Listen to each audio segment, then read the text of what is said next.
Hey guys, welcome back to my channel. So I hope everyone is keeping warm on this rainy Monday, and I hope you guys are all well.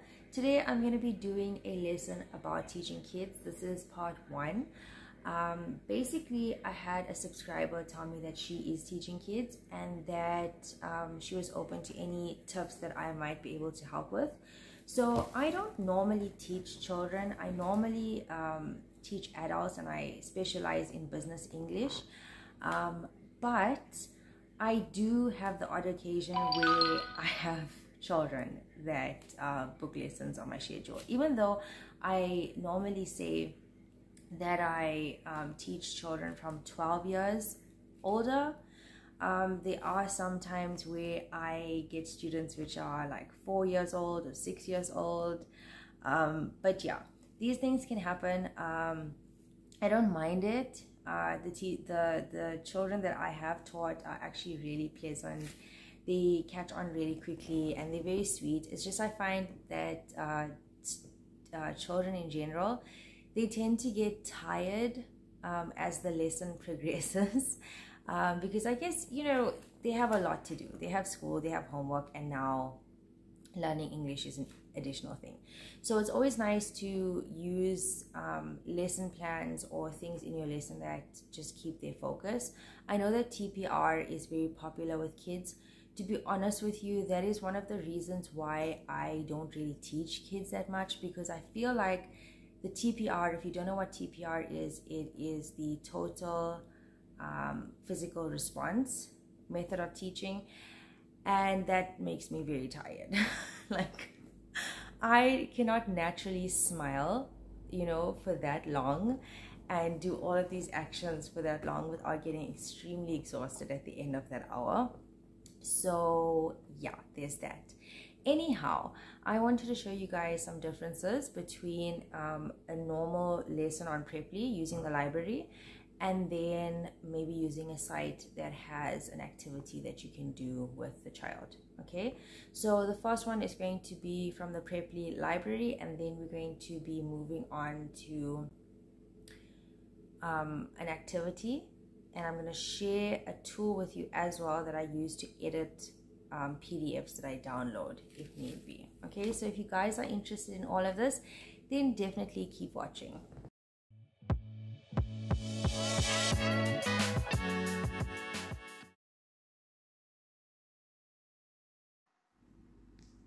So you're going to start by choosing the student into the classroom, and then you're going to click on the library icon. Then you can scroll down in the library and you will see that they have something called Kids English. You click on that. Once it opens up, you can see they have the different levels: A1 elementary, pre-intermediate, and then it goes all the way up to upper intermediate, which is B2. So for this example, I chose the story of Beauty and the Beast. You'll click open. Now once you click open, this will also open on your student's screen automatically. Then you'll click continue so that you can go into the first section. So the first section here is matching the vocabulary with the pictures. Now, you can't choose the answers, your student has to, but if you hover over the picture, it will give you the correct answer so that you can help your student if need be. Once you're done with that, you'll click continue and the reading portion of the exercise begins. And this is basically where your student is going to read the paragraph.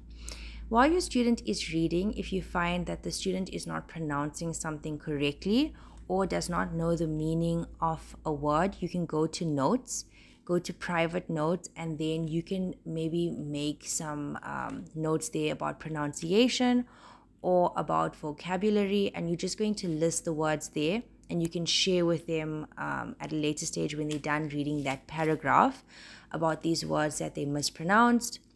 Or you can go to your vocab section while they are reading. You can type in the word, for example, merchant, and then you can click add, and then this will automatically share it onto your students' side of the classroom. And then as you can see here, it has a little volume button, and that's where they pronounce the word for you. They tell you what type of word it is, and they give you an example. There's also more examples if you click on the words more example. And the vocab is basically shared with the student until they are familiar with it, and then it gets shared less often. So obviously your student is going to keep reading, and as they finish a paragraph, you're going to click continue, and then it's going to come to 3 questions. And there again, you can see what the correct answer is, and your student has to choose, and you can always help them if necessary. And then you'll keep going until they have completed all of the questions. Now, you're going to a second reading portion, and again, you're going to do the same thing. Your student will read the paragraph. You'll address any issues with pronunciation or vocab, etc., until you get to the questions again. Now, here, they've got to choose the correct word. Now, the purpose of this exercise is for you to see if your student understands what they are reading, because, like I said, they've got to choose the correct word as per the story. Then you'll continue on and keep reading, and once you pass all of the paragraphs, then you'll get to another set of questions. And here again, it shows you what the correct answer is. So you'll go through all of these questions with your student, and obviously after they click the correct answer, it'll move automatically. So there's more reading here. You'll just click continue as the student is done reading a paragraph, and then there's more questions where they've got to choose the correct word, just to show you that they are understanding what they are reading. Now, in this particular exercise, there are quite a few reading passages, and this is fine because this helps your student to familiarize themselves with vocabulary and just learn how to use proper punctuation and things like that, because sometimes students, they will just read in one go. They won't acknowledge a comma or a full stop, or they won't change their pitch when it comes to quotation marks and things like that. So this is also a good way to work on things like that with your student. Now, once you're done all of the questions, if your student gets any wrong, you can then address that with them. Otherwise, you're going to go to the next part, and this is where there's pictures and questions. So as you can see, there's different pictures and there's different questions that you can ask your student, and you can also add in your own questions if you like, and that just is basically, I'd ask my student, what do you see in the picture, or what dress is the lady wearing, or what's on the ground, or what color is something. It's just something extra to add if you want to. Then here in this last section, they'll tell you to ask your student to retell the story and to describe someone who's kind, in their family or who they love. And here is these past few questions with the pictures is where it tests your students' conversational ability and how they are able to speak. So you've done reading here, now you're doing speaking, you've also covered vocabulary, and this is a good exercise for you to get a grasp on where the student's level is at, especially if you don't know your student's level, and then you can go from there. But like I showed you in the library, there is a lot of different levels that you can choose from for your student. Okay, so now we go on to creating your own materials. This website, ESL Galaxy, this is a very good website to use. It is free to use. So as you can see, there's principles, there's crosswords, there's a whole bunch of things, activities and games and stuff on here. So basically for this purpose, I've just chosen the chores vocabulary crossword because most children help their parents with chores. You're going to click on it, you'll just exit the ad, and then it'll download to your computer, okay? And as you can see, it's got a picture, it's got the across and down hints, and then the next page has the answers for you. Now obviously you don't want to be sharing the answers with the student at the same time, so once you save everything, you can go to this website. It's called Small PDF. If you want, you can sign up and purchase a subscription, and you can have unlimited access to all of their tools, which are great, by the way. I don't have this at the moment, but they do allow you one free thing a day, so you can do one free thing on their website. So for today, I'm just going to go all the way down to split PDF, and then You can choose your files. If it's at the bottom, you can drag and drop, or you'll click choose files, choose the file you want to add, it'll upload the file. And then there is an option where you can split it into many, but you obviously have to have the Pro and pay for it. But for this instance, we'll just choose extract pages, and I'm going to extract the blank crossword page. Okay, this is where it doesn't have the answers. And the reason being is because I want to share it separately with my student. So then you'll click download, and then this will then download to your computer. Now, once it's downloaded, you can come back into the Preply classroom, go to the whiteboard icon, open up your whiteboard. Your whiteboard will load, and then once it's done loading, your screen is going to look like this. Now, you can either share this. If you don't want to use the whiteboard, you can share this in your chat by pressing the paperclip button, or you can just simply drag and drop into the chat. That's if you don't want to use the whiteboard. But if you want to continue to use the whiteboard, you can either drag and drop straight onto the whiteboard, or if you don't want to do that, you can then click on that little green button. It's going to open up a window. And then once that window opens up, you're going to click this little blue button, and then you have the option to choose from your computer, YouTube, or your drive to embed files. Okay.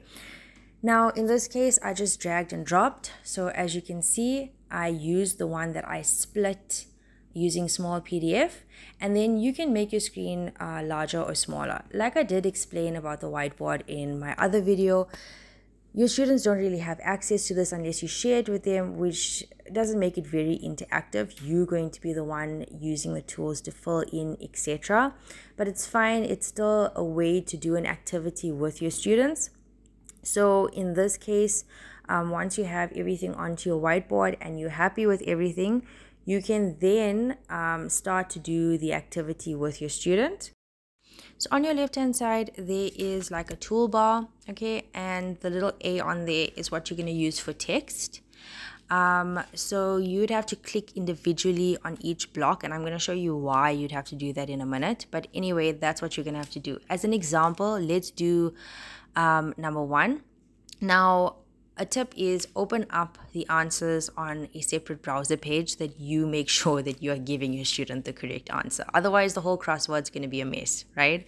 Okay, so here, the first one says, my brother sometimes something the window, and this is going to be cleans. So you're going to click on the A, click on the box, then type the letter. Click on the A, click on the box, type the letter, and you're going to keep doing that. Unfortunately, it is tedious, but for this type of exercise, you're going to have to do that.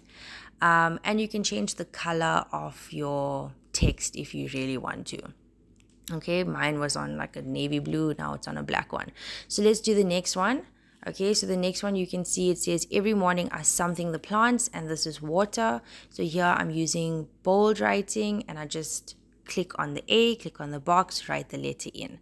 Now, the reason why I keep clicking on the box each time and I don't just click once and type, right, is because it's going to put the letters very close together, right? So as you can see here, I'm going to click on the A, and then I'm just going to click anywhere on the screen. I'm going to type the word water. Can you see? It's too close together, so it's not going to fit correctly in the box if you just do it like that. So you're going to have to click each time per box, if that makes sense.